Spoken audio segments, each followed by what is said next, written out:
मेरा नाम सैम पांडे है। मेरी उम्र 68 वर्ष है और मैं अपनी दिवंगत पत्नी इज़ाबेल से की गई एक वादे का संरक्षक हूँ। पिछले 40 वर्षों से मैंने हमारे परिवार के वाइनयार्ड में अपना जीवन समर्पित किया है। यह जमीन इतनी यादों से भरी है कि इसे अंगूरों से भी अधिक महत्व प्राप्त है। मुझे लगा कि मेरी बेटी क्लारा इसे समझती है, लेकिन उसका पति मार्कस केवल डॉलर के चिन्ह देखता था जहां मैंने अपनी आत्मा देखी। उनके विवाह में 200 मेहमानों के सामने मार्कस ने भविष्य के लिए टोस्ट किया। फिर उसने मुझसे मेरी खेत की चाबियां उपहार के रूप में मांग लीं। जब मैंने मना किया, उसने मुझ पर थप्पड़ मारा। उसके हाथ का मेरी चेहरे पर लगने की आवाज उस अचानक चुप कमरे में सुनाई देने वाली एकमात्र आवाज थी। मैंने अपनी आवाज नहीं उठाई। मैंने बस अपनी जैकेट को सीधा किया, अपनी बेटी के चौंके हुए चेहरे की ओर देखा और बाहर निकल गया। उस रात मैंने पुलिस को फोन नहीं किया। मैंने एक ताले में बंद ओक का बक्सा खोला जो मेरी पत्नी ने मुझे सौंपा था। अंदर एक चाबी, एक मोबाइल फोन नंबर और एक साधारण बात का निर्देश था। मैंने वह फोन किया जो उसने मुझे बताया था कि अगर बुरा हालात हो तो करना चाहिए। इस कहानी को आगे बढ़ाने से पहले मैं जानना चाहूंगा कि आप नीचे टिप्पणी में कहां से देख रहे हैं, और कृपया लाइक और सब्सक्राइब करें अगर आपको कभी कुछ कीमती चीजों को लालच से बचाना पड़ा हो। मार्कस को लगा कि वह एक साधारण किसान से बात कर रहा है। उसे विश्वास था कि मेरी मिट्टी और मेहनत से सने हाथ कमजोरी का प्रतीक है।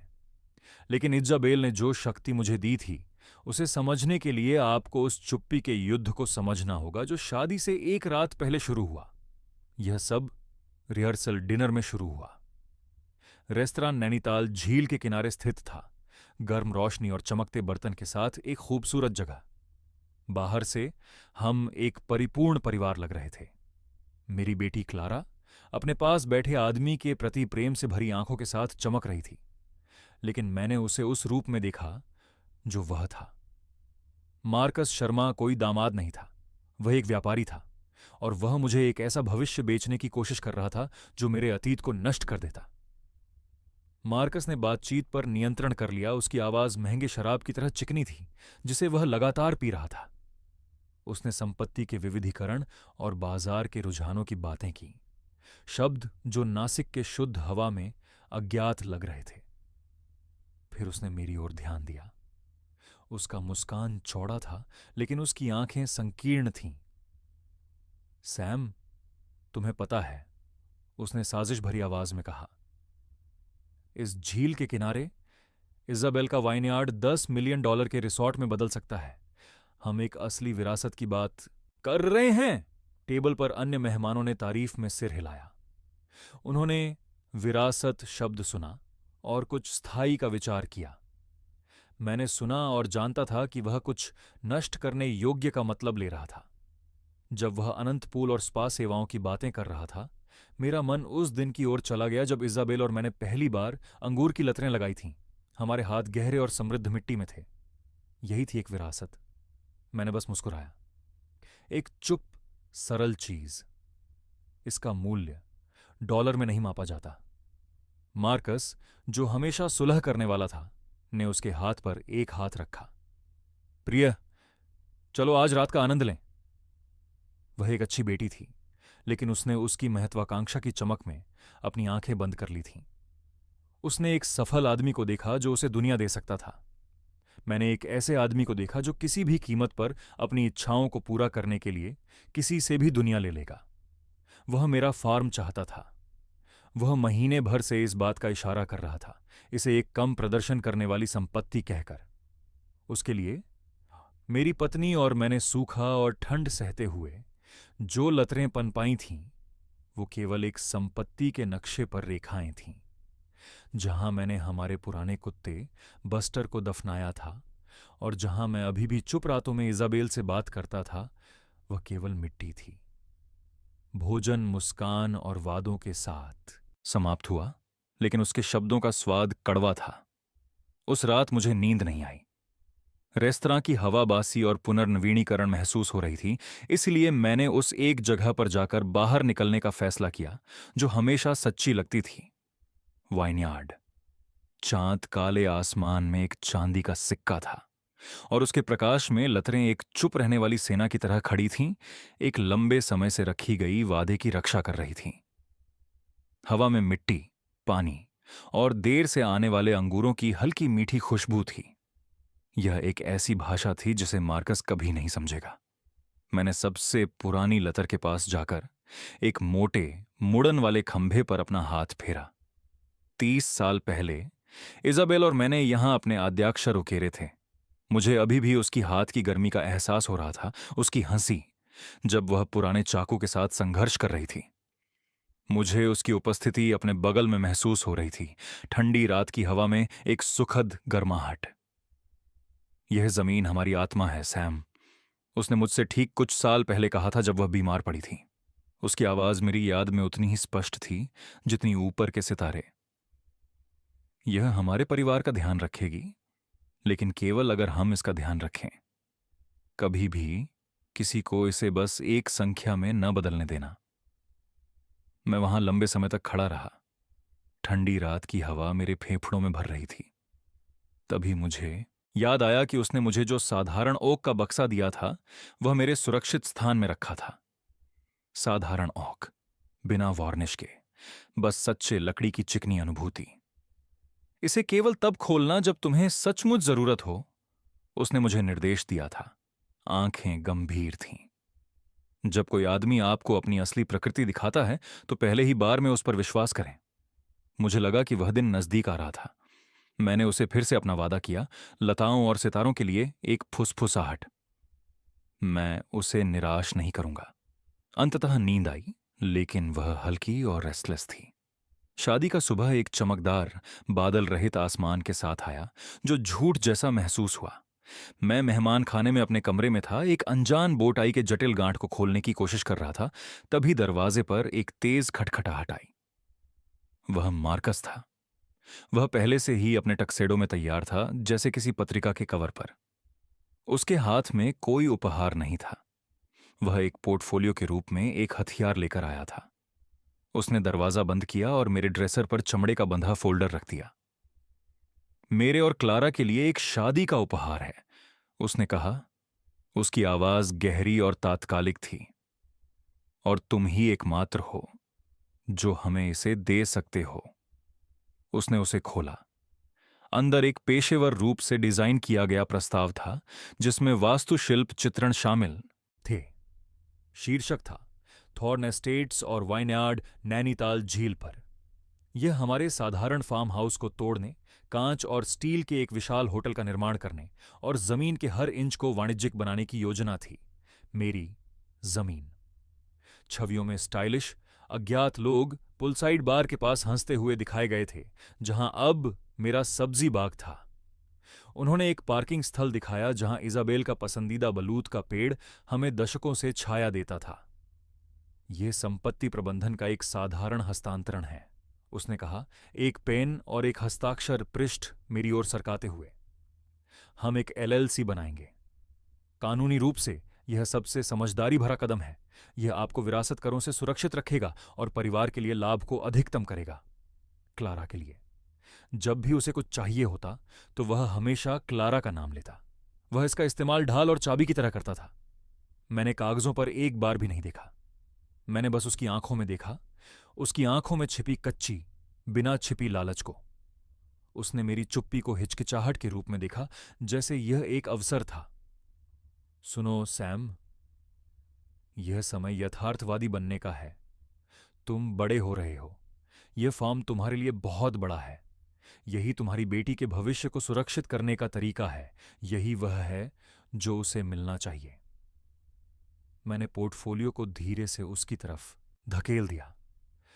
मेरे हाथ, जिन्हें उसने केवल खेती के लिए अच्छे समझा था, स्थिर थे। मेरी आवाज शांत थी, लेकिन यह छोटे कमरे में गूंज उठी। मेरा जवाब अभी भी नहीं है, मार्कस। उसने इसकी अपेक्षा नहीं की थी। न तब। उसने सोचा था कि वह मुझे कोने में ले आया है। एक पल के लिए आकर्षक मुखौटा गिर गया और मैंने उसके नीचे की कुरूपता की झलक देखी, लेकिन उसने जल्दी से खुद को संभाला। उसने बस अपने होठों पर एक पतली शिकारी मुस्कान बिखेरी। हम समारोह के बाद बात करेंगे, उसने कहा, उसकी आवाज लगभग फुसफुसाते हुए। जब तुम अपनी बेटी के भविष्य के बारे में सोचने का समय पाओगे। वह बाहर चला गया, हमारे बीच में खतरे को लटकाते हुए। तब मुझे पता था कि शादी कोई उत्सव नहीं थी, यह एक युद्ध भूमि थी, और मार्कस ने अभी युद्ध की घोषणा की थी। शादी की रिसेप्शन वही था जो मार्कस ने क्लारा से वादा किया था। झूमर क्रिस्टल से लदे हुए थे, जो 200 मेहमानों पर सुनहरा प्रकाश डाल रहे थे। हवा में गुलाबों और महंगे परफ्यूम की महक थी। एक छोटी सी ऑर्केस्ट्रा कोने में बज रही थी, एक नरम धुन जो एफर्टलेस खुशी के समान सुनाई देने के लिए थी। मेरी बेटी चमक रही थी। वह कमरे में एक हल्कापन के साथ चल रही थी जो मैंने उसे तब से नहीं देखा था जब वह छोटी थी। उसकी हंसी संगीत के साथ मिल रही थी। हर बार जब वह मार्कस की ओर देखती, उसका चेहरा प्यार की एक उत्तम तस्वीर होता। और हर बार जब मैंने इसे देखा, मेरे दिल का एक टुकड़ा टूट जाता, क्योंकि मुझे पता था कि जिस आदमी से वह प्यार करती थी वह एक भ्रांति थी। मेरे लिए पूरा कमरा एक मंच की तरह लग रहा था। मुस्कानें पूर्वाभ्यास की गई थीं, बातचीत लिखित थी, और मैं एक नाटक में अनिच्छुक अभिनेता था जिसे मैंने नहीं पढ़ा था। मैंने अपनी मेज पर बैठकर एक गिलास पानी पीते हुए सुबह की मुठभेड़ का वजन महसूस किया।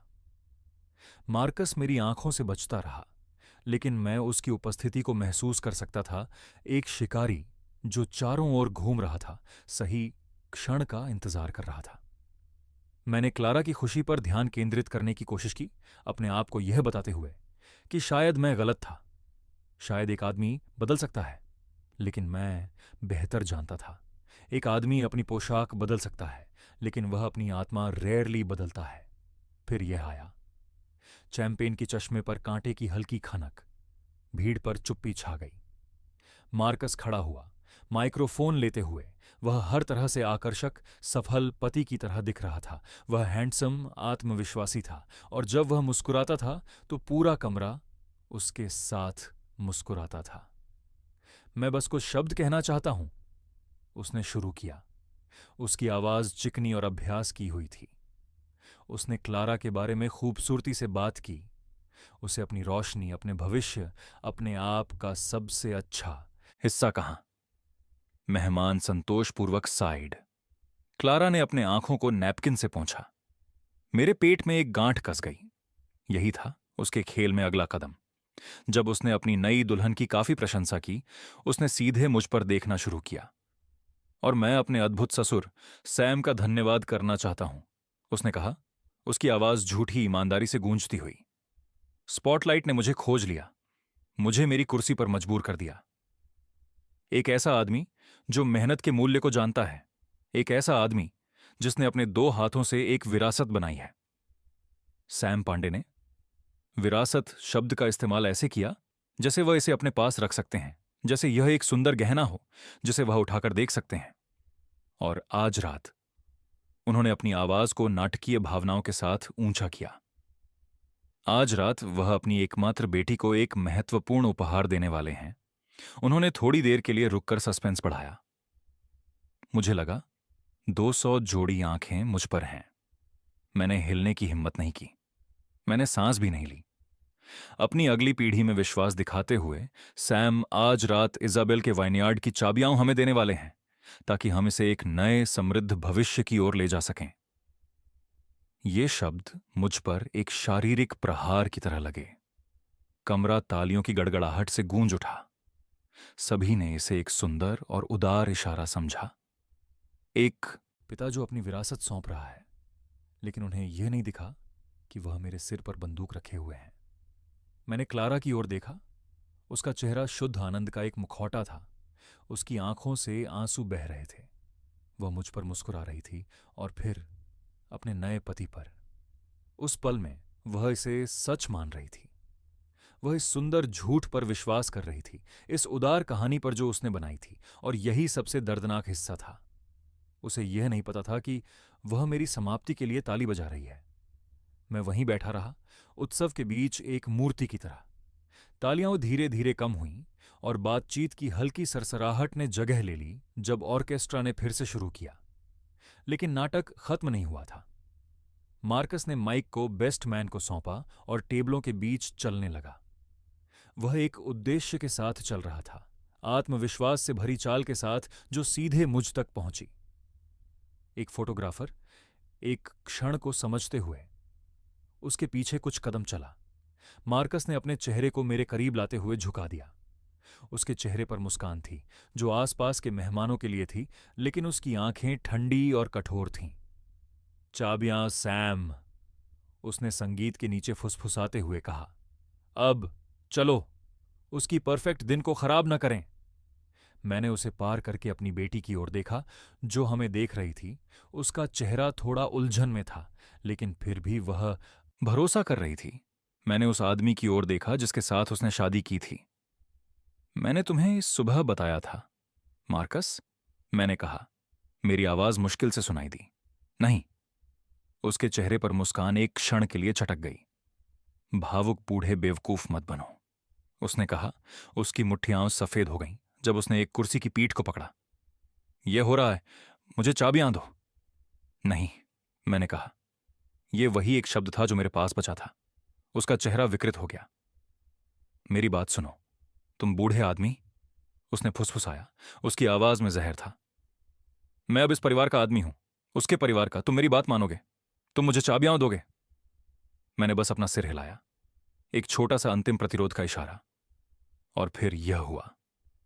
उसका हाथ एक धुंधला था। एक तेज भयानक आवाज थी जो कमरे से सभी हवा को खींच ले गई। संगीत अचानक रुक गया। 200 बातचीतें आधे वाक्य में रुक गईं। उसका हाथ मेरी गाल पर जोर से लगा। उसकी ताकत ने मेरे सिर को पीछे की ओर झटका दिया और एक क्षण के लिए झिलमिलाते झूमर झूलते हुए लगे। मेरे मुंह में एक तीखा धात्विक स्वाद भर गया।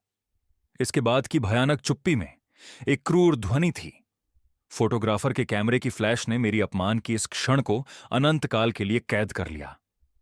मैंने क्लारा को मेरा नाम पुकारते सुना, एक शुद्ध सदमा और आतंक का स्वर।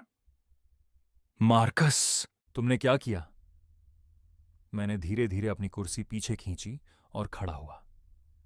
मेरी गाल जल रही थी, एक सुस्त धड़कन जो मेरे पूरे शरीर में फैल रही थी, लेकिन मैंने उसे छुआ नहीं। मैंने मार्कस की ओर नहीं देखा।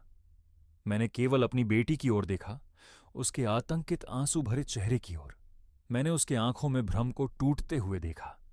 मैंने एक लंबे पल के लिए उसकी नजरों में देखा, उस एक नजर में अपने सभी प्यार और सभी दुख को डालते हुए।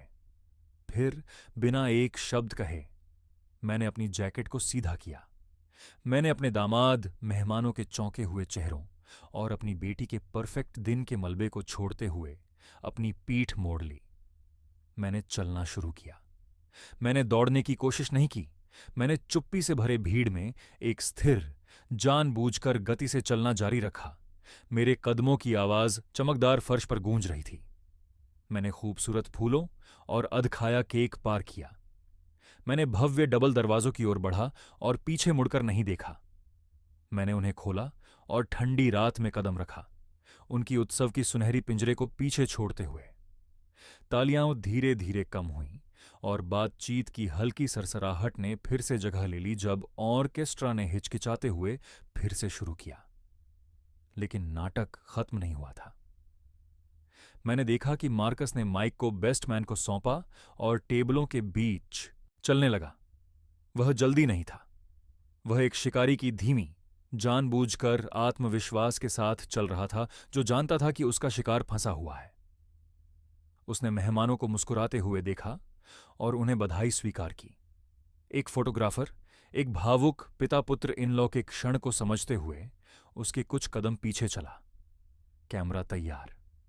वह मेरी टेबल पर पहुंचा और हमारे टेबल के मेहमानों की विनम्र मुस्कानें अजीब चुप्पी में बदल गईं।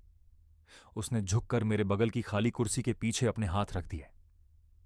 उसके चेहरे पर अभी भी मुस्कान थी, लेकिन करीब से उसकी आंखें कठोर और ठोस जैसे पत्थर। चाबियां सैम, उसने कहा। यह शब्द उसके होठों से फिसल गए। संगीत के बीच एक धीमी फुसफुसाहट। उसकी सांस महंगी शैंपेन और कुछ कड़वेपन की गंध से भरी हुई थी। अब आइए, उसकी इस शानदार दिन को खराब न करें। फोटोग्राफर ने अपने कैमरे को उठाया, प्रतीकात्मक हस्तांतरण को कैद करने के लिए तैयार। मैंने उसके पीछे अपनी बेटी को देखा, जो मुख्य मेज से हमें देख रही थी। उसका चेहरा थोड़ा उलझन में था, लेकिन फिर भी विश्वास से भरा हुआ। मैंने उस आदमी पर नजर डाली जिससे उसने शादी की थी, ये खोखला आदमी एक शानदार सूट में। मैंने इस सुबह तुम्हें बताया था, मार्कस, मैंने कहा। मेरी आवाज बमुश्किल सुनाई दी। सिर्फ उसके लिए? नहीं। उसके चेहरे पर मुस्कान एक पल के लिए हिली। सिर्फ एक पल के लिए। मैंने देखा कि उसका मुखौटा गिर गया, गहरे गुस्से को उजागर करते हुए। भावुक बूढ़े मूर्ख मत बनो, उसने कहा। उसके नथुनों में सफेदी आ गई थी क्योंकि उसने कुर्सी के पीछे को कसकर पकड़ा। यह हो रहा है, सभी देख रहे हैं, मुझे भी वो दे दो।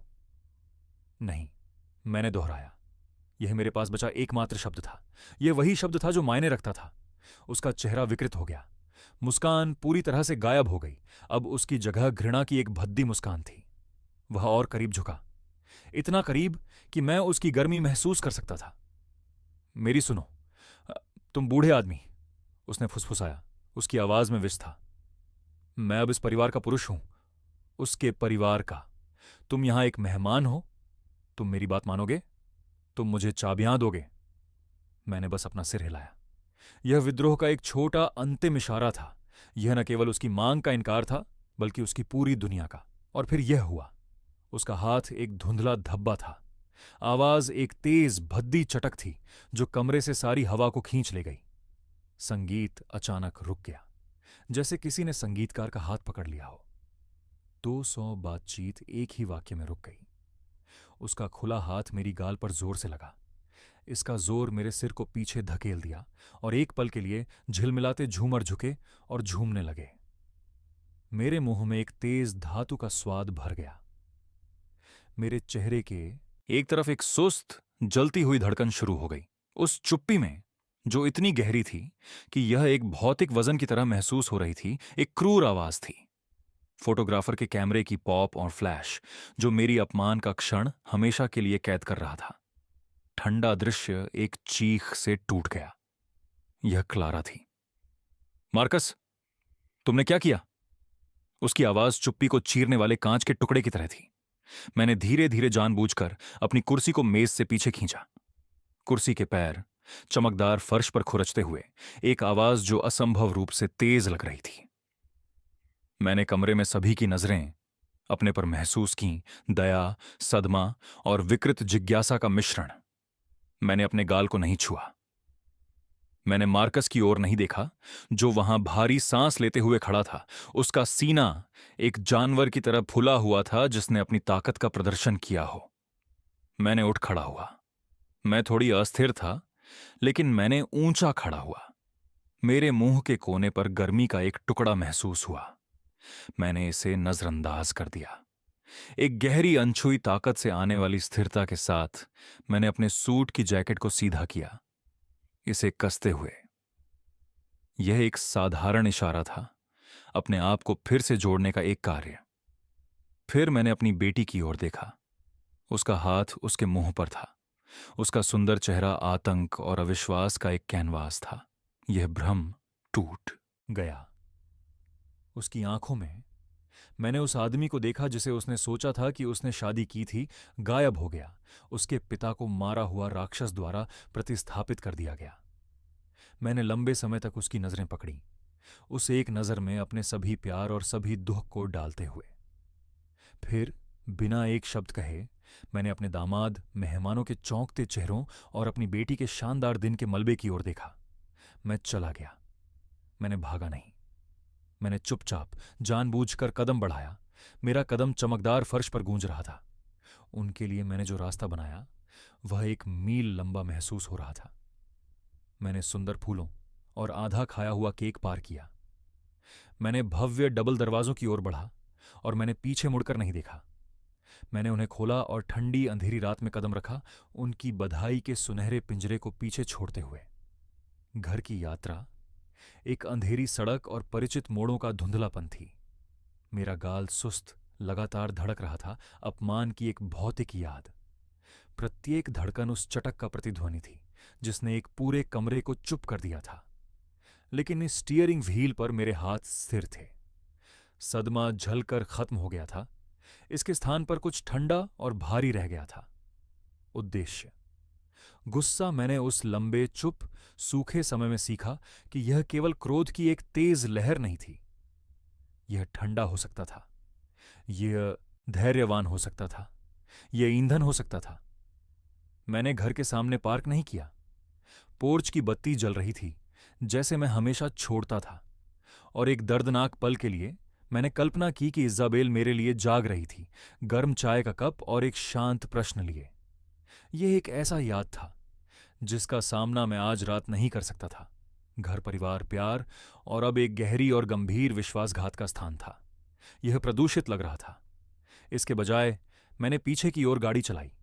गिट्टी की खड़खड़ाहट मेरे टायर्स के नीचे सोते हुए संसार में एकमात्र आवाज।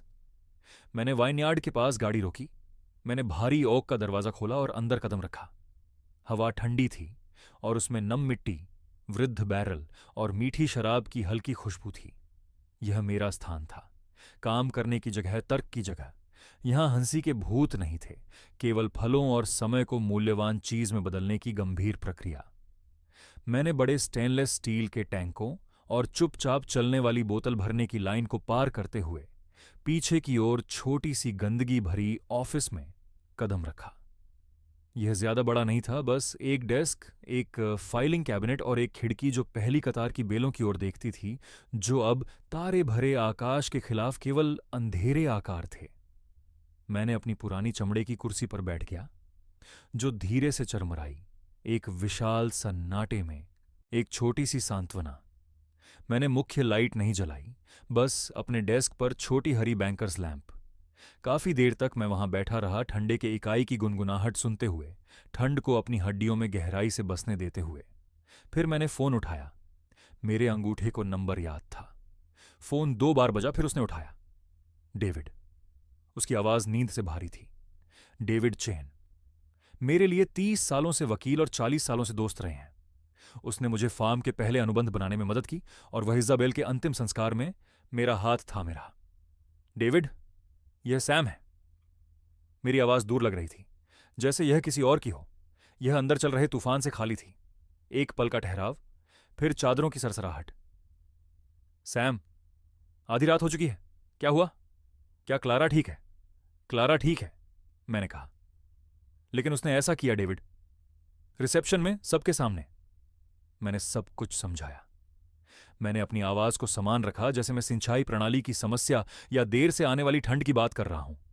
भाषण, चाबी की सार्वजनिक मांग, मेरा इनकार, थप्पड़। जब मैं बोल रहा था, मैं डेविड को दूसरी तरफ कल्पना कर सकता था, बिस्तर पर बैठा हुआ, अपने भूरे बालों में हाथ फेरते हुए, उसकी तेज और बुद्धिमान मस्तिष्क पहले से ही सब कुछ जोड़ते हुए।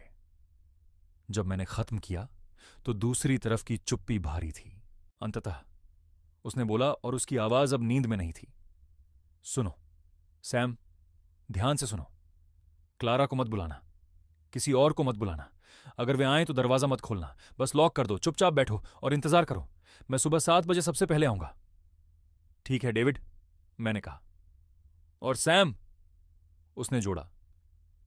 उसकी आवाज दृढ़ थी, बॉक्स खोलो, अब समय आ गया है।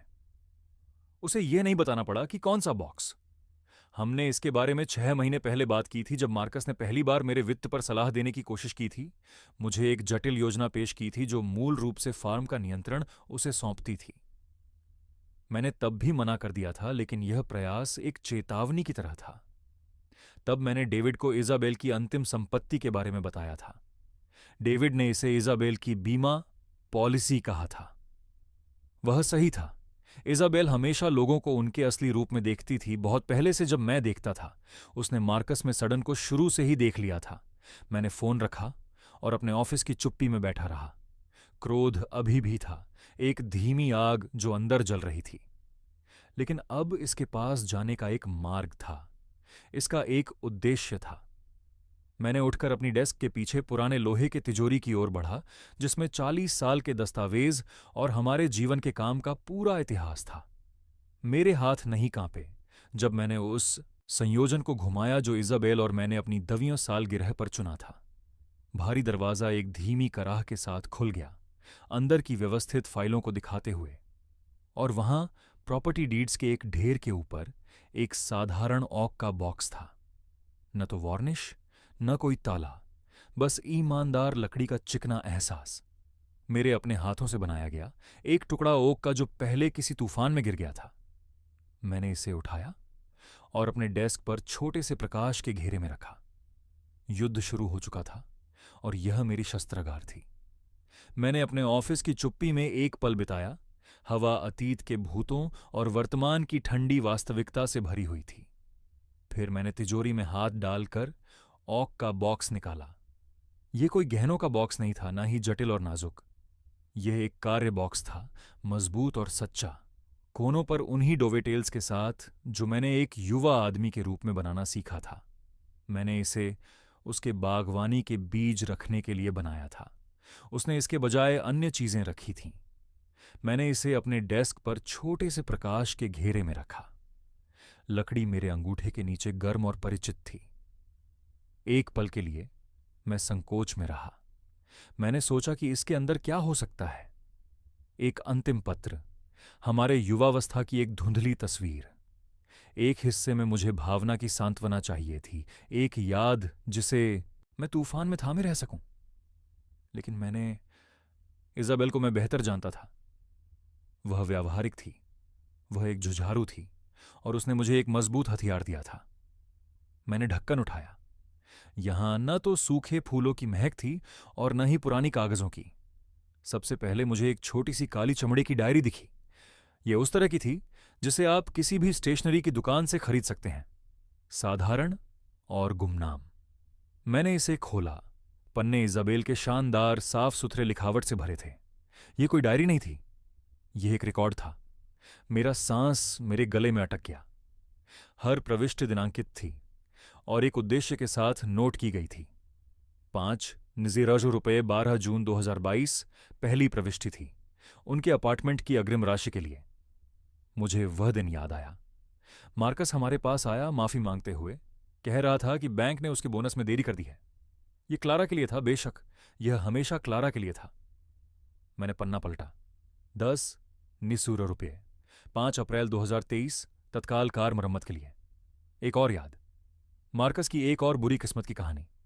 पन्ना दर पन्ना वही कहानी दोहराई गई। 3 1000 रुपये दंत चिकित्सा आपातकाल के लिए। 7 1000 रुपये गलत गणना किए गए करके बिल को कवर करने के लिए। कई छोटे छोटे भुगतान जिनके लिए उसने वादा किया था कि वह महीने के अंत में लौटा देगा, उसने कभी नहीं किया। यह उसके झूठ और हमारी उदारता का एक बारीकी से लिखा हुआ इतिहास था। मैंने पन्नों के बीच गणना की, लेकिन मुझे इसकी आवश्यकता नहीं थी। अंतिम पन्ने पर इज़ाबेल ने मेरे लिए यह कर दिया था। नीचे अंतिम राशि लाल स्याही में 2 बार घेर कर लिखी गई थी। 75,000 रुपये। एक कृतज्ञता का यारण जिसे उसने एक थप्पड़ से चुकाया था। डायरी के नीचे एक साधारण चांदी का थंब ड्राइव था। यह ठंडा और निर्जीव लगता था। मेरा पुराना लैपटॉप जीवित हो गया, उसकी स्क्रीन अंधेरे में एक नीला आयत काटते हुए। मैंने ड्राइव को यूएसबी पोर्ट में डाला। स्क्रीन पर एक ही फोल्डर प्रकट हुआ जिसका लेबल था एम्प्टी वित्तीय। ये तस्वीरें नहीं थीं, ये spreadsheet, bank statement, credit card के बिल थे। ये एक आरण का पहाड़ था जिसने 75,000 रुपये, जो हमें देनदार था, को छोटी रकम की तरह बना दिया। उच्च जोखिम वाले निवेशों की एक श्रृंखला, अधिकतम क्रेडिट लिमिट। यह शुद्ध हताशा की तस्वीर थी। मैंने सोचा कि उसने यह कैसे पाया। फिर मैंने डायरी के नीचे एक छोटी मोड़कर रखी गई नोट देखी। मैंने इसे खोला, फिर से उसकी लिखावट। सभी आरण वित्तीय समीक्षा के अधीन हैं। उसने हर डॉलर के लिए उसे हस्ताक्षर कराने पर मजबूर किया था और ऐसा करते हुए उसने उसके छिपे हुए सच को देखने का अधिकार अर्जित किया था। वह जानती थी, उसे हमेशा से पता था। अगला, मैंने एक मोटे मनीला लिफाफे को निकाला। यह गहरे लाल मोम की एक बूंद से सील किया गया था, जिसे वह अपने क्रिसमस कार्ड के लिए इस्तेमाल करती थी। यह भारी और आधिकारिक सा महसूस हुआ।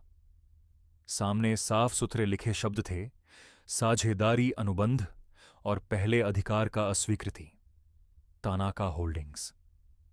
नाम मेरे लिए अतीत से एक भूत की तरह आया। Tanaka holdings, Shri Tanaka. एक आदमी जिसे मैंने 20 साल पहले उसकी शुरुआत में मदद की थी, जब वह बस एक महत्वाकांक्षी युवा उद्यमी था और मैं एक किसान था जिसके पास एक दोस्त के लिए गिरवी रखने के लिए थोड़ी जमीन थी। जैसे जैसे उसका साम्राज्य बढ़ा, हम सालों तक संपर्क में नहीं रहे, लेकिन मैंने उसके शांत ईमानदारी को कभी नहीं भुलाया। इसका इससे क्या लेना देना था? इज़ाबेल ने कभी उसके नाम का उल्लेख नहीं किया। मैंने लिफाफा एक तरफ रखा। मेरा मन दौड़ रहा था। बॉक्स के सबसे नीचे फेल्ट की परत में अंतिम वस्तु थी। यह एक छोटी सी डिजिटल वॉइस रिकॉर्डर थी जो मेरी अंगुली के आकार के बराबर थी। यह महत्वहीन लग रही थी, आसान से नजरअंदाज करने के लिए। मैंने छोटे प्ले बटन को दबाया, एक हल्की खड़खड़ाहट और फिर एक आवाज। यह मार्कस था। उसकी आवाज झूठी सिंसेरिटी से भरी थी जिसे मैंने अब बहुत अच्छी तरह जान लिया था। इज़ाबेल, कृपया व्यवहारिक बनो, वह कह रहा था। इसे अपने संपत्तियों के मूल्य को अनलॉक करने के रूप में सोचो। सैम एक बेहतरीन किसान है, लेकिन वह बड़े तस्वीर को देखने के लिए बहुत भावुक है। फिर मैंने अपनी पत्नी की आवाज सुनी। यह कमजोर थी, उसकी बीमारी से प्रभावित, लेकिन फिर भी मजबूत थी। मार्कस, बड़ा चित्र वह है जिसे आप फ्रंट पोर्च से देखते हैं, न कि जिसे बैंकर की स्प्रेडशीट पर। खेत एक संपत्ति नहीं है, यह हमारा घर है, जवाब नहीं है। और मैं आपसे कहूंगी कि मेरे पति के पीछे ये फिर से न लाएं। रिकॉर्डिंग खत्म हो गई। मैंने इसे बंद कर दिया। मैं अपनी कुर्सी में पीछे की ओर झुक गया। 4 वस्तुएं मेरे सामने लाइट में बिछी हुई थीं। उसके आरण की एक डायरी, उसकी हताशा का विवरण देने वाला ड्राइव, एक शक्तिशाली पुराने दोस्त के साथ एक रहस्यमय अनुबंध और उसकी धोखाधड़ी का एक रिकॉर्डिंग। यह यादों का एक बॉक्स नहीं था, यह सबूतों का एक बॉक्स था, एक गोला बारूद का बॉक्स। इज़ाबेल ने अपने अंतिम वर्षों में सिर्फ अपने बाग की देखभाल नहीं की थी, उसने एक तलवार तेज की थी। वह एक युद्ध लड़ रही थी जिसके बारे में मुझे पता भी नहीं था। मुझे, हमारी विरासत की रक्षा करते हुए, जबकि वह इसे छोड़ रही थी। जो दुख मैंने महसूस किया वह विशाल था। लेकिन शादी के बाद पहली बार यह कुछ और के साथ मिला हुआ था। एक ठंडी, स्पष्ट दिशा की भावना। मुझे अब पता था कि मुझे क्या करना है। मैं सिर्फ एक किसान नहीं था, मैं अपनी पत्नी की अंतिम वसीयत का कार्यकारी था।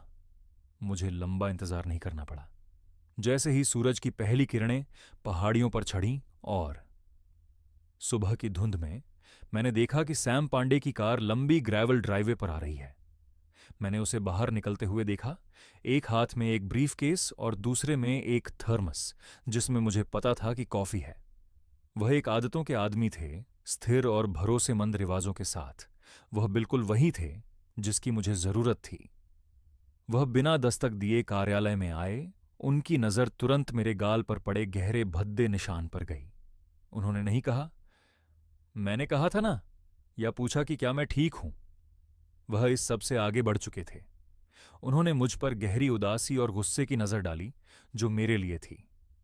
फिर उनकी नजर डेस्क पर गई जहां मैंने लैंप की रोशनी में कुछ चीजें रखी थीं, जैसे कोई पहेली के टुकड़े।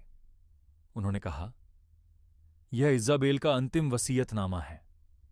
उन्होंने बिना पूछे मुझे एक कप कॉफी दी और हम वहां कुछ पल के लिए बैठे। 2 पुराने दोस्त एक नई सुबह की शांति में युद्ध की तैयारी कर रहे थे।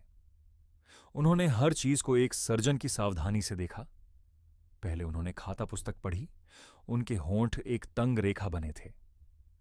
75 $, उन्होंने मरमर्ड किया अपने सिर को हिलाते हुए। यह वित्तीय निर्भरता और हेरफेर का एक स्पष्ट पैटर्न स्थापित करता है। यह भद्दा है, लेकिन यह अवैध नहीं है। फिर उन्होंने एक यूएसबी ड्राइव अपने स्लीक लैपटॉप में डाला। जैसे ही उन्होंने फाइलों को स्क्रॉल किया, उनका चेहरा कठोर हो गया। लेकिन यह अलग है। स्क्रीन पर आड़नों का जाल, असफल स्टॉक मार्केट जुए और संपत्तियों के खिलाफ लिए गए आड़ दिखाई दे रहे थे जो मार्कस के पास भी नहीं थे। यह इरादा है, बिल्कुल स्पष्ट। वह सिर्फ फार्म नहीं लेना चाहता था, सैम, उसे इसकी जरूरत थी। वह अपने गले तक कर्ज में डूबा हुआ है। बिना इस तरह की संपत्ति के उसके सारे पत्ते गिर जाएंगे। उन्होंने इज़ाबेल द्वारा छोड़ी गई वित्तीय समीक्षा की नोट पर नजर डाली। वह अद्भुत थी, बिल्कुल अद्भुत। फिर उन्होंने एक छोटी वॉयस रिकॉर्डर उठाई। उन्होंने इसे अपने कान पर रखा और मैंने प्ले दबाया। हमने मिलकर मार्कस की चिकनी घमंडी आवाज और इज़ाबेल की आवाज सुनी, जो शरीर से कमजोर थी लेकिन आत्मा में अडिग थी। जब उसने उसे रोका, जब यह समाप्त हुआ, डेविड ने एक पल के लिए अपनी आंखें बंद कर लीं। चरित्र, उन्होंने फुसफुसाते हुए कहा। यह उसके चरित्र को दर्शाता है, उसका धोखा देने का इरादा। आखिरकार वह अंतिम वस्तु की ओर बढ़ा। यह मोटा मनीला लिफाफा जिसकी मोहर अभी भी बरकरार है। और यह क्या है? उसने पूछा।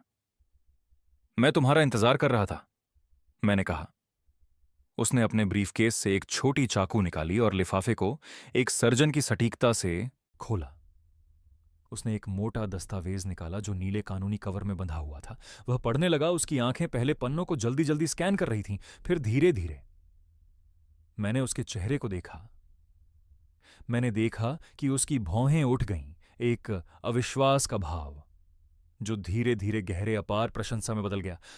उसने एक धीमी सी आवाज निकाली, एक ध्वनि जो मैंने वर्षों से नहीं सुनी थी। वह अपनी कुर्सी में पीछे झुक गया और मेरी ओर देखा। उसके चेहरे पर एक धीमी मुस्कान फैल रही थी। हे भगवान, सैम, उसने कहा। उसकी आवाज में आश्चर्य था। इज़ाबेल एक असाधारण प्रतिभा थी। उसने दस्तावेज पर उंगली मारी। मुझे तुम्हें बहुत ध्यान से सुनने की जरूरत है, क्योंकि तुम्हारी पत्नी ने यहां जो किया है वह मेरे द्वारा देखी गई सबसे शानदार कानूनी चालों में से एक है। उसने कॉफी का एक घूंट लिया, अपने विचारों को संजोते हुए। लगभग 5 साल पहले उसने शुरू किया। इज़ाबेल को पता चला कि एक बड़ी निवेश समूह तानाका होल्डिंग्स क्षेत्र में चुपचाप भूमि खरीदने में लगी है। उनका लक्ष्य कॉन्डो या शॉपिंग मॉल नहीं था। वे एक विशाल कृषि संरक्षित क्षेत्र बनाना चाहते थे, एक तरह का उच्च श्रेणी का इको टूरिज्म स्थल जो स्थानीय फसलों के चारों ओर बनाया जाएगा। अधिकांश लोगों ने बेच दिया। यह अच्छा पैसा था, लेकिन इज़ाबेल, वह बेचना नहीं चाहती थी। वह एक साझेदारी चाहती थी। उसने दस्तावेज को पलटा ताकि मैं हस्ताक्षर पृष्ठ देख सकूं। वहां था इज़ाबेल का हस्ताक्षर, स्पष्ट और मजबूत, और उसके बगल में केंजी तानाका का हस्ताक्षर। उसने एक सौदा किया, डेविड ने अपनी आवाज में उत्साह के साथ जारी रखा। यह समझौता यह बताता है कि इज़ाबेल का वाइनयार्ड पूरे तानाका ग्रीन बेल्ट प्रोजेक्ट का प्रमुख केंद्र है, लेकिन यही प्रतिभा नहीं है। उसने एक विशेष धारा की ओर इशारा किया। उसकी उंगली घने कानूनी पाठ को छू रही थी। यह एक पहले अधिकार की धारणा के साथ एक जहर की गोली है। इसका मतलब है कि तानाका होल्डिंग्स को इस फार्म को एक पूर्व निर्धारित, और मेरा मतलब है बहुत उदार कीमत पर खरीदने का विशेष कानूनी अधिकार है, 2 शर्तों के अंतर्गत। 1, अगर तुम इसे बेचने का निर्णय लेते हो, या 2, उसने प्रभाव के लिए रुका, सीधे मेरी आंखों में देखते हुए, अगर स्वामित्व कभी भी किसी व्यक्ति को जो वांस नाम नहीं रखता है स्थानांतरित किया जाता है, उपहार में दिया जाता है या अन्यथा संप्रेषित किया जाता है, तानाका होल्डिंग्स बोर्ड की स्पष्ट लिखित अनुमति के बिना। इसे समझने में एक पल लग गया। डेविड ने मेरे चेहरे पर समझ की चमक देखी। दूसरे शब्दों में, उसने निष्कर्ष निकाला झुकते हुए। उसकी आवाज में उत्साह स्पष्ट था। अगर मार्कस सफल होता, अगर तुमने कल सुबह उन कागजात पर हस्ताक्षर कर दिए होते, या अगर वह कभी तुम्हें कानूनी रूप से बाहर करने में सफल होता, तो वह अपना रिसॉर्ट नहीं पाता, उसे अपना सोने का अंडा नहीं मिलता। जैसे ही अधिकार पत्र का हस्तांतरण होता, यह धारा सक्रिय हो जाएगी और उसका एकमात्र विकल्प होगा पूरे संपत्ति को तानाका होल्डिंग्स को इज़ाबेल द्वारा निर्धारित मूल्य पर बेचना। सूरज पहले ही ढल चुका था। वह एक ऐसा व्यक्ति होता जो एक सौदे के लिए सिर्फ एक ग्लोरीफाइड डिलीवरी बॉय बनकर रह जाता, जिसके बारे में उसे कुछ भी नहीं पता था। इज़ाबेल ने इस खेत की मिट्टी में एक कानूनी बम लगा दिया था। सैम और मार्कस ने पिछले साल इसे गोल्फ के नुकीले स्पाइक के साथ कुचलने की कोशिश की थी। मैंने उस दस्तावेज पर नजर डाली जिस पर मेरी पत्नी का हस्ताक्षर था। उसने सब कुछ पहले से भांप लिया था। लालच, चालाकी और अंतिम डेस्परेट कदम। उसने मुझे कोई ढाल नहीं दी थी, उसने मुझे एक तलवार दी थी, एक बहुत बहुत तेज तलवार। मुझ पर एक शांति की लहर दौड़ गई, एक स्पष्टता जो मैंने सालों में महसूस नहीं की थी। आगे का रास्ता अब अंधेरा और अनिश्चित नहीं था। यह उस महिला की चमक से रोशन था जिसे मैं 40 साल से प्यार करता था। मैंने डेविड की ओर देखा। दुख मनाने का समय खत्म हो चुका था, गुस्से का समय भी बीत चुका था। अब कार्रवाई का समय था। अब इसे सक्रिय करने का समय है, मैंने कहा। मेरी आवाज स्थिर और स्पष्ट थी। बैठक का आयोजन करें। हम वाइनयार्ड के कार्यालय में बैठे थे जबकि सूरज आसमान में ऊंचा चढ़ रहा था। टनाका होल्डिंग्स का दस्तावेज हमारे बीच डेस्क पर पड़ा था, जैसे युद्ध के अंत में एक हस्ताक्षरित संधि जिसमें केवल एक पक्ष को यह पता था कि युद्ध लड़ा गया था। पिछले रात का गुस्सा ठंडा होकर कुछ उपयोगी संकल्प में बदल गया था। डेविड ने पहले घंटे में फोन पर काम किया। उसकी आवाज एक धीमी, शांत गूंज थी, क्योंकि वह संपर्कों से बात कर रहा था, समझौते की कानूनी स्थिति की पुष्टि कर रहा था, काउंटी रिकॉर्ड चेक कर रहा था। सब कुछ पुख्ता था। इजाबेल ने कोई भी छिद्र नहीं छोड़ा था। अंततः डेविड ने अपने नोट्स से नजर उठाई। उसका चेहरा गंभीर था। सब कुछ तैयार है सैम। समझौता सक्रिय और कानूनी रूप से बाध्यकारी है। वे खेत को छू नहीं सकते। अब हमें बस उसे अगला कदम उठाने के लिए इंतजार करना है। मैंने सिर हिलाया। नहीं, मैंने कहा, हम इंतजार नहीं कर रहे हैं। इजाबेल ने इंतजार किया, मैंने इंतजार किया, अब हमारा इंतजार खत्म हो गया। मैंने डेविड को देखा और उसने मेरी आंखों में नई कठोरता देखी। उसने हमें एक हथियार दिया। मैं इसे इस्तेमाल करना चाहता हूं। मैं चाहता हूं कि वह जान ले कि अब नियंत्रण किसके हाथ में है। डेविड ने धीरे धीरे सिर हिलाया। उसके होंठों पर एक छोटी सी मुस्कान थी। आपके दिमाग में क्या है? फोन करो डेविड, मैंने कहा। टनाका को बताओ कि मैं समझौते के बारे में जानता हूं। उसे बताओ कि एक तीसरे पक्ष द्वारा उसके प्रोजेक्ट के केंद्रीय संपत्ति पर नियंत्रण पाने का प्रयास किया गया है। कोई धमकी मत देना, बस तथ्य बताओ।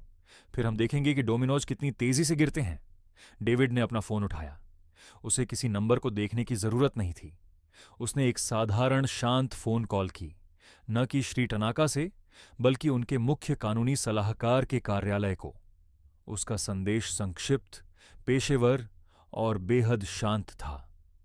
मैं सैम पांडे की ओर से कॉल कर रहा हूं, इजाबेल के वाइनयार्ड का मालिक, उसने कहा।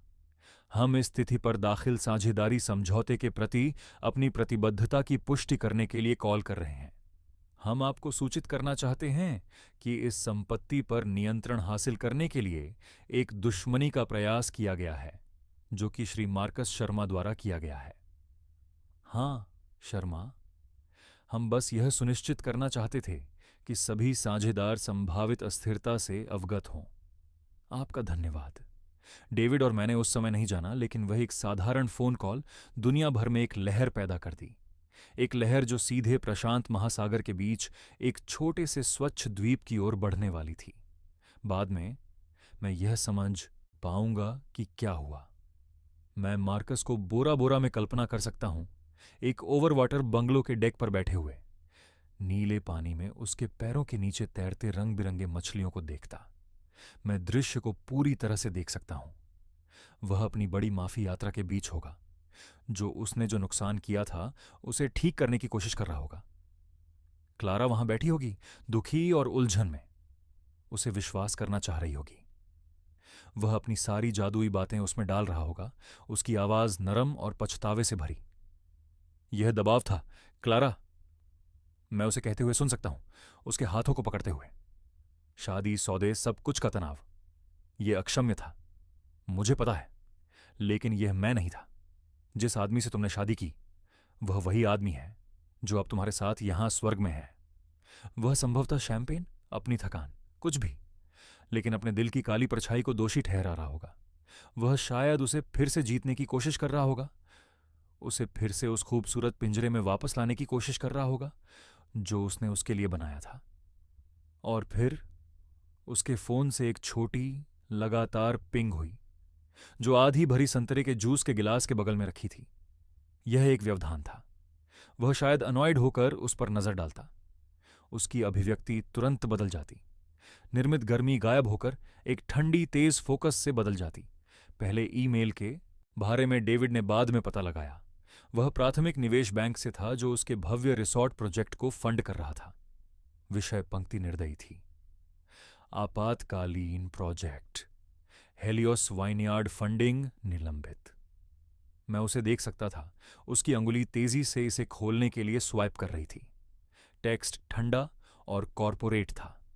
उसके प्रमुख भागीदार, जो उसकी पूंजी का 90% थे, ने अचानक बाहर निकलने का फैसला किया।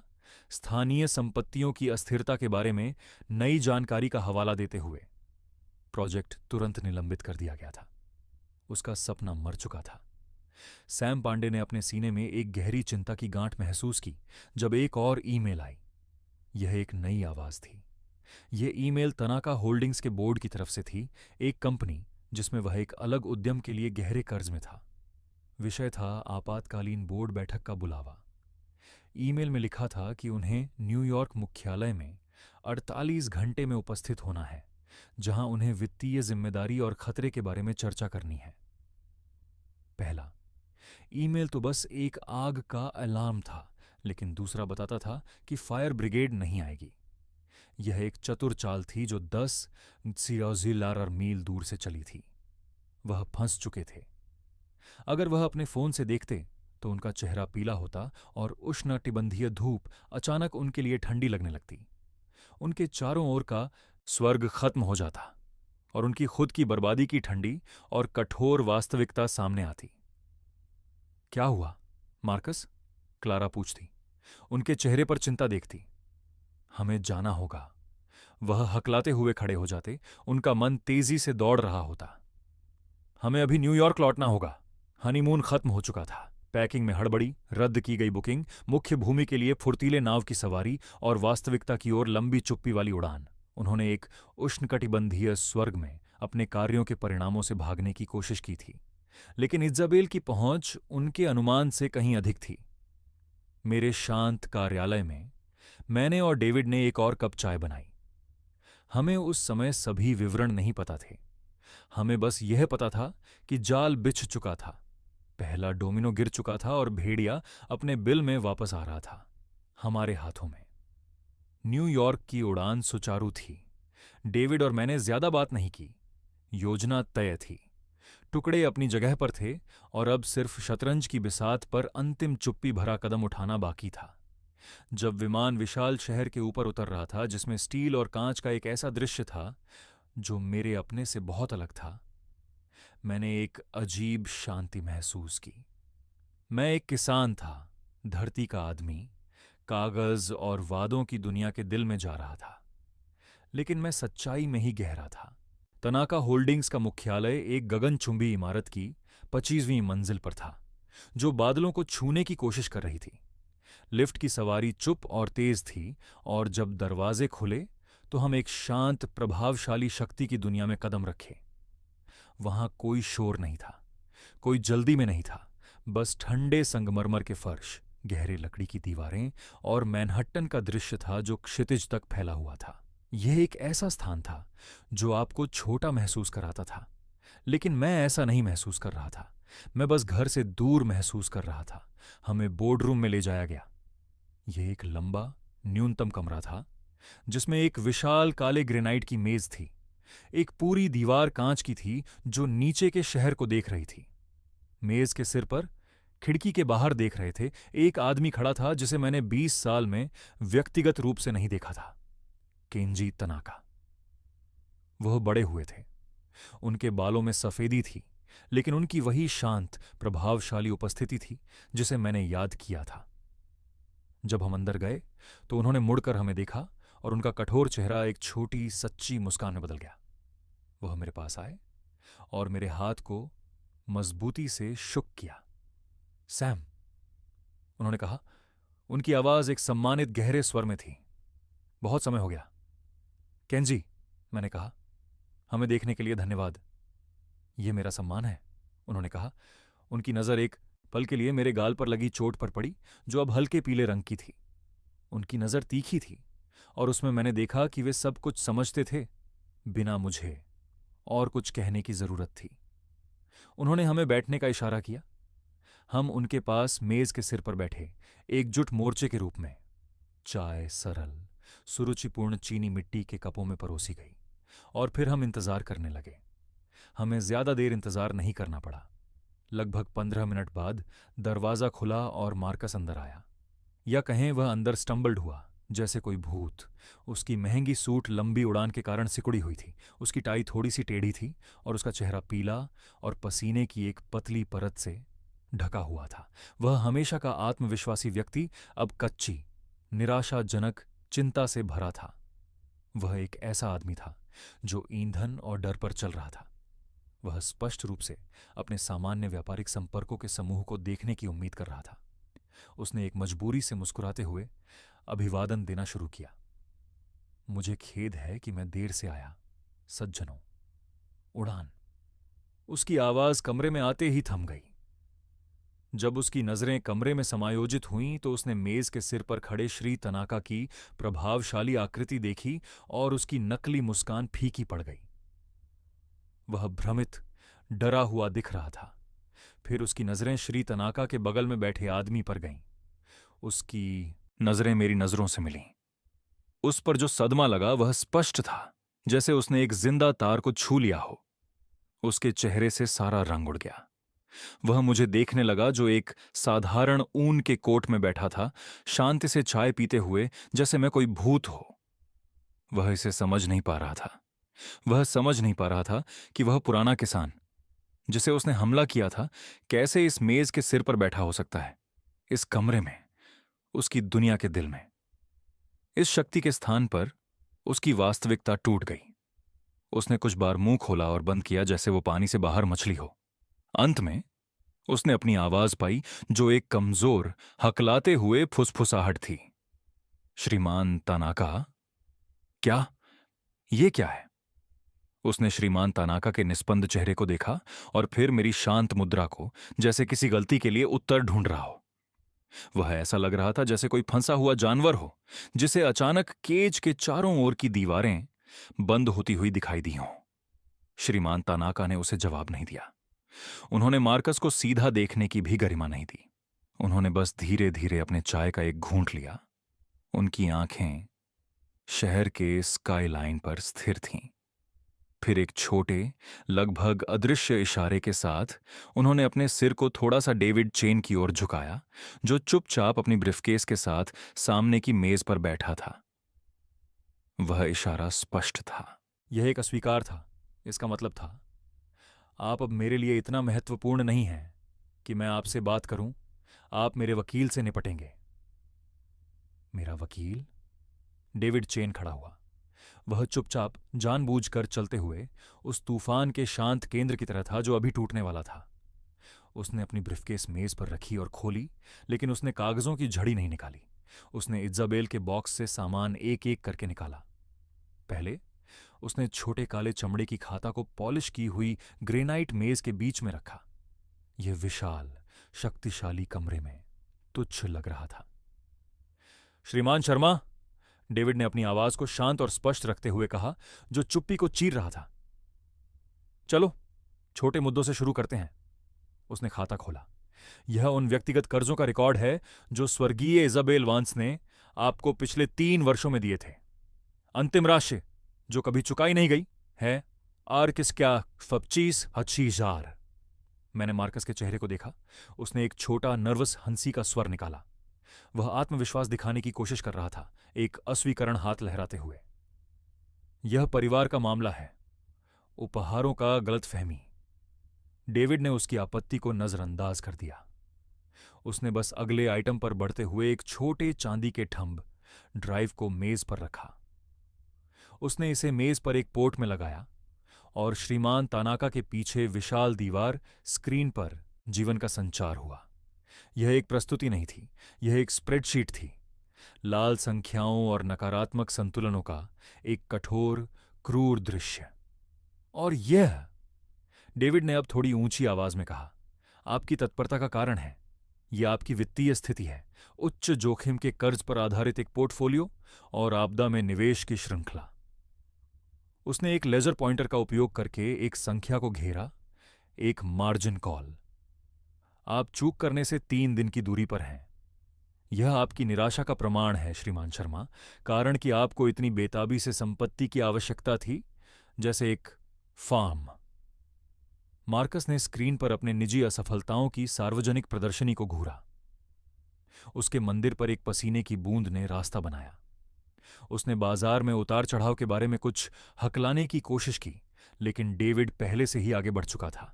उसने मेज पर छोटे डिजिटल रिकॉर्डर को रखा और अंततः डेविड ने कहा, चरित्र का मामला। उसने प्ले बटन दबाया। अचानक कमरे में मार्कस की अपनी आवाज गूंजने लगी, चिकनी और उपहासपूर्ण। इज़ाबेल, कृपया विवेकपूर्ण बनो। इसे आपकी संपत्तियों का मूल्य खोलने के रूप में सोचो। सैम एक बेहतरीन किसान है, लेकिन वह बड़े चित्र को देखने के लिए बहुत भावुक है। फिर मैंने अपनी पत्नी की आवाज सुनी, मशीन में एक भूत, और मेरा दिल धड़क गया। यह कमजोर था, लेकिन इस बात की तरह दृढ़ था। मार्कस, बड़ा चित्र वही है जो आप सामने के पोर्च से देखते हैं, न कि बैंक की स्प्रेडशीट पर। यह फॉर्म एक संपत्ति नहीं है, यह हमारा घर है, उत्तर नहीं है। रिकॉर्डिंग बंद हो गई और इसके बाद की चुप्पी और भी गहरी हो गई। मार्कस अपनी कुर्सी में सिकुड़ गया। उसका चेहरा लाल हो गया। वह मेरी ओर देख नहीं सका, वह किसी और की ओर भी नहीं देख सका। डेविड ने थोड़ी देर चुप्पी को बरकरार रखा, फिर उसने फिर से बोलना शुरू किया। यह सब, उसने प्रमाणों की ओर इशारा करते हुए कहा, अवर्णनीय है। यह एक हेरफेर, धोखे और गहरे अपमान का पैटर्न दिखाता है। उसकी आवाज खड़ी हो गई। लेकिन यह अवैध है। स्क्रीन बदल गई। स्पष्ट स्पष्ट टेक्स्ट में प्रदर्शित हुआ आधिकारिक काउंटी पंजीकृत साझेदारी समझौता इज़ाबेल वांस और तानाका होल्डिंग्स के बीच। मेरे ग्राहक की पत्नी श्रीमती इज़ाबेल वांस ने इस बाध्यकारी समझौते पर 5 साल पहले हस्ताक्षर किए थे। आपके द्वारा उस फॉर्म पर नियंत्रण प्राप्त करने के हर प्रयास, श्रीमान शर्मा, एक पूर्व व्यवस्थित आर्थिक अनुबंध में हस्तक्षेप करने के लिए एक जानबूझकर और धोखाधड़ी का प्रयास है। यह एक अपराध है। तब श्रीमान तानाका ने अंततः बोलना शुरू किया। उनकी आवाज ऊंची नहीं थी, लेकिन उसने पूरे कमरे पर अधिकार कर लिया। उन्होंने धीरे धीरे अपना सिर घुमाया और पहली बार मार्कस की ओर देखा। श्रीमान शर्मा, उन्होंने कहा। उनकी आवाज धीमी और स्थिर थी। क्या आप जानते हैं कि श्रीमती वांस मुझसे उस समय क्यों आई थीं? मार्कस, जो पूरी तरह से टूट चुका था, बस अपने सिर को हिलाने में सक्षम था। यह इसलिए था क्योंकि 20 साल पहले, श्रीमान तानाका ने जारी रखा। उनकी आंखें अब मेरी ओर मुड़ गईं। जब मेरी कंपनी केवल एक विचार और एक तंग बजट थी, मैं दिवालियापन के कगार पर था। बैंकों ने मुझे कर्ज देने से मना कर दिया। उन्होंने कहा कि मैं बहुत जोखिम भरा हूं। उन्होंने रुकते हुए मार्कस की ओर देखा। लेकिन एक व्यक्ति ऐसा था जिसने नहीं कहा। एक युवा किसान, जिसने मुझे मुश्किल से जानता था, ने कुछ ऐसा देखा जो विश्वास करने लायक था। उसने मेरे लिए सह हस्ताक्षर किया। पहली बार व्यावसायिक आरण लिया और इसे अपने खेत के 10 एकड़ के हिस्से से सुरक्षित किया। वह व्यक्ति था सैम पांडे। कमरे में सन्नाटा गहरा था। यह एक ऐसे सत्य का सन्नाटा था जिसे किसी सजावट की आवश्यकता नहीं थी। मार्कस का चेहरा अवाक था। उसे अंततः समझ में आया कि वह एक व्यावसायिक मीटिंग में नहीं आया था, वह एक निपटारे में आया था। इज़ाबेल मेरे पास व्यापार का जाल बुनने नहीं आई थी, श्री तानाका ने कहा। उनके स्वर में ठंडी, न्यायपूर्ण क्रोध था। वह अपने परिवार के एक मित्र की रक्षा करने आई थी। यह समझौता लाभ के बारे में नहीं था। यह 2 लोगों के बीच एक प्रतिज्ञा थी जो वफादारी का अर्थ समझते थे। फिर वह खड़ा हुआ, शांत अधिकार का एक विशाल व्यक्तित्व। तुमने एक ऐसी महिला की विरासत को धोखा देने की कोशिश की है जिसे मैं सबसे अधिक सम्मान देता हूं, उसने कहा। उसकी आवाज धीरे होते हुए करीब बुदबुदाने में बदल गई। फिर भी हर शब्द हथौड़े के प्रहार की तरह गिरा। और तुमने उस आदमी पर हाथ रखा जिसे मैं अपने पूरे करियर के लिए कर्जदार हूं। उसने मार्कस की ओर अंतिम ठंडी नजर डाली। तानाका होल्डिंग्स तुरंत आपके सभी बकाया आरण का अधिग्रहण कर रही है। आपके पास मौजूद सभी संपत्तियां अब जमी हुई हैं। इस संगठन और इसके उपक्रमों के साथ आपका रोजगार अनुबंध समाप्त कर दिया गया है। हमारी कानूनी टीम आपसे और जिला वकील से धोखाधड़ी के प्रयास के मामले में संपर्क करेगी। मार्कस ने एक छोटी सी खांसी की आवाज बनाई। उसने बहस नहीं की, उसने विनती नहीं की, वह बस गिर पड़ा। वह महंगे चमड़े की कुर्सी में ढह गया। सारी हवा, सारी लड़ाई, सारी घमंड उससे निकल गई। उसे एक छोटे सिकुड़े हुए व्यक्ति में छोड़ दिया। उसे अंततः समझ में आया, उसने सिर्फ एक पुराने किसान को चुनौती नहीं दी थी, उसने एक मौन दिग्गज को नाराज कर दिया था। इसके बाद के दिन शांत थे। तूफान टूट चुका था, बिजली गिर चुकी थी और अब खेत में एक अजीब शांति छा गई थी। डेविड ने शहर में कानूनी मुद्दों का सामना किया, मार्कस के जीवन का तार्किक निपटारा। मैंने विवरण नहीं पूछे, यह जानना ही काफी था कि यह हो गया। मैं अपनी दुनिया में लौट आया, जहां भूमि के परिचित लय थे। मैंने अपने दिन पश्चिमी खेत में बिताए, जहां सबसे युवा बेलें बस अपने आप को स्थापित कर रही थीं। नए अंकुरों को प्रशिक्षित करना, किसी भी खरपतवार को हटाना जो उनकी वृद्धि को रोक सकता था, यह एक नाजुक काम था। यह सही महसूस हुआ। मैं सिर्फ अतीत की देखभाल नहीं कर रहा था, मैं भविष्य को पोषित कर रहा था। लगभग 2 हफ्ते बाद मैंने एक कार को ड्राइववे पर आते देखा। यह डेविड की सेडान या एक डिलीवरी ट्रक नहीं थी, यह क्लारा की कार थी। ये धीरे धीरे संकोच में चल रही थी, जैसे चालक अपनी स्वागत के प्रति निश्चित नहीं था। उसने घर के पास पार्क किया, लेकिन लंबे समय तक बाहर नहीं निकली। जब वह अंततः बाहर आई, मेरा दिल उसके लिए धड़क उठा। वह पतली थी और जो महंगे स्टाइलिश कपड़े उसने पहने थे वे एक ऐसे जीवन का भेष लग रहे थे जो अब उसके लिए फिट नहीं था। वह खोई हुई लग रही थी। उसने मुझे खेत में काम करते देखा और मेरे पास चलने लगी। उसके शहर के जूते नरम मिट्टी में हल्का सा ढस रहे थे। वह कुछ कदम दूर रुकी, उसके हाथ अपने पर्स के स्ट्रैप को मरोड़ते हुए। उसकी आंखें उस दर्द से भरी थीं जिसका मुझे पता था कि इसका पैसा या स्तातुस से कोई लेना देना नहीं था। ये एक टूटी हुई विश्वास की पीड़ा थी। पापा, उसने कहा, उसकी आवाज एक नाजुक फुसफुसाहट। मैंने जो कुछ भी कर रहा था उसे रोक दिया और बस उसे देखा। मेरी बेटी, बस इतना ही काफी था। उसका चेहरा मुरझा गया और वह आंसू जो उसने रोके हुए थे अंततः चुपचाप फिर बड़े सिसकियों में बहने लगे। वह आगे बढ़ी और मैं उसके साथ मिला, उसे गले में भर लिया। वह इतनी छोटी महसूस हो रही थी। उसने अपना चेहरा मेरे कंधे में छिपा लिया और मैंने उसे उसी तरह थाम लिया जैसे मैं तब करता था जब वह छोटी लड़की थी जिसने अपने घुटने को छिल लिया था। मैं बहुत अंधा था, उसने अंततः कहा। उसकी आवाज मेरी शर्त में दब गई। मुझे खेद है पापा, मुझे खेद है। मुझे इसे देखना चाहिए था, मुझे तुम्हारी बात सुननी चाहिए थी। मैंने नहीं कहा कि मैंने तुम्हें पहले ही बता दिया था। मैंने नहीं कहा कि सब ठीक है, क्योंकि यह नहीं था। जख्म असली थे और उन्हें ठीक होने में समय लगेगा। इसके बजाय मैंने बस उसे थामे रखा जब तक कि सिसकियां सबसे बुरी तरह से गुजर नहीं गईं। फिर मैंने धीरे से पीछे हटते हुए उसकी गाल से एक आंसू पोंछा। मैंने अपने गंदे कार्य के दस्ताने उतारे और खेत के किनारे छोटे टूल शेड की ओर बढ़ा। मैं नए साफ दस्ताने लेकर आया। वे छोटे थे, इजाबेल के हाथों के लिए बने थे, लेकिन ये क्लारा को फिट हो सकते थे। मैंने उन्हें उसके सामने रखा। उसने उन्हें उलझन में देखा। मिट्टी हमेशा माफ करती है क्लारा, मैंने धीरे से कहा। यह पिछले मौसम में तुमने की गई गलतियों की परवाह नहीं करती। यह सूखे या ठंड को याद नहीं करती। यह केवल इस बात की परवाह करती है कि तुम आज क्या बोने के लिए तैयार हो। उसने दस्ताने लिए। उसके अंगूठे ने साफ चमड़े को छुआ। उसकी आंखों में एक छोटी सी पानी से भरी उम्मीद की चमक आई। हम फिर से शुरू करते हैं, मैंने कहा। यहीं साथ में 6 महीने एक जीवन काल की तरह महसूस कर सकते हैं, या एक लंबे गहरी सांस की तरह जो तूफान के बाद आती है। हमारे लिए यह दोनों था। शरद रथु वाइनयार्ड क्षेत्र में आई, पहाड़ियों को सुनहरे और लाल रंगों में रंगते हुए। हवा ठंडी हो गई और बेलें गहरे बैंगनी अंगूरों से भारी हो गईं, जो मेहनत और उपचार के एक मौसम का परिणाम था। खेत अब शांत नहीं था, यह एक नई ऊर्जा से भरा हुआ था, एक उद्देश्य की हल्की गूंज। जब आप प्रवेश मार्ग पर मुड़ते थे तो सबसे पहले आपको नया बोर्ड दिखाई देता था।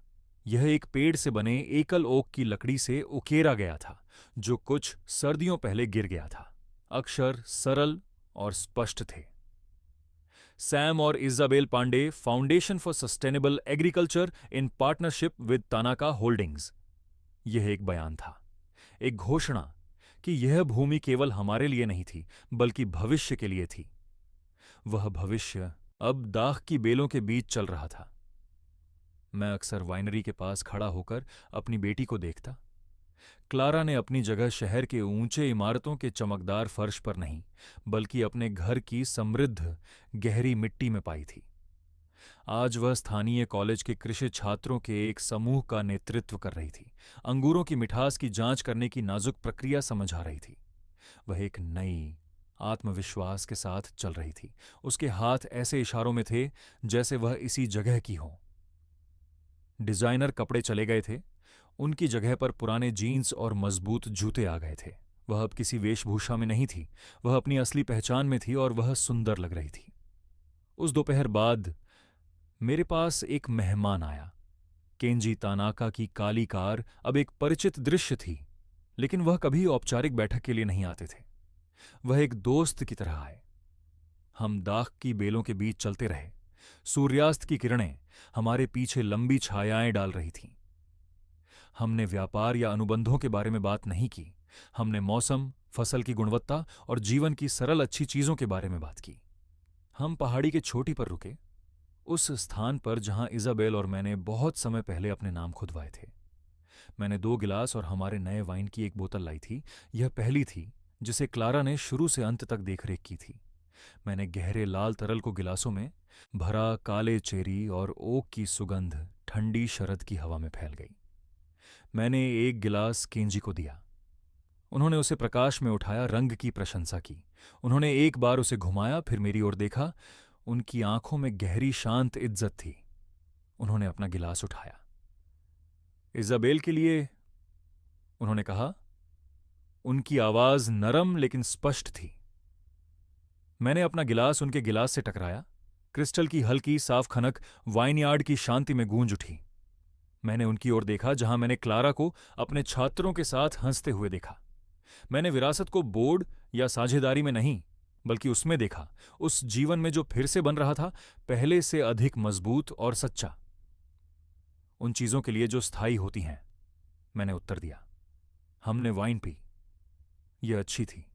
इसका स्वाद सूर्य, मिट्टी और रखे गए वादों का था। मेरे जीवन में व्यवस्था बहाल हो गई, प्रतिशोध के कार्य से नहीं, बल्कि इज्जत के कार्य से। यह गलत चीजों को गिराने के बारे में नहीं था, बल्कि सही चीजों को बनाने के बारे में था। और जब मैं अपने दोस्त के साथ खड़ा था, अपनी बेटी को घर की राह पर जाते हुए देख रहा था, तो मुझे पता था कि यह एक ऐसा आधार था जो आने वाली पीढ़ियों के लिए स्थायी रहेगा। ये कहानी सिखाती है कि सच्ची ताकत तेज आक्रामकता में नहीं, बल्कि शांत ईमानदारी में होती है। यह एक शक्तिशाली अनुस्मारक है कि वफादारी और जीवन का काम अमूल्य खजाने होते हैं जिन्हें लालच कभी नहीं जीत सकता। अतीत के प्रति इज्जत सिद्धांत पर आधारित एक स्थायी विरासत के लिए एकमात्र सच्चा आधार है। अपने विचार टिप्पणियों में साझा करें। आप क्या मानते हैं कि एक व्यक्ति के लिए सबसे मूल्यवान विरासत क्या हो सकती है?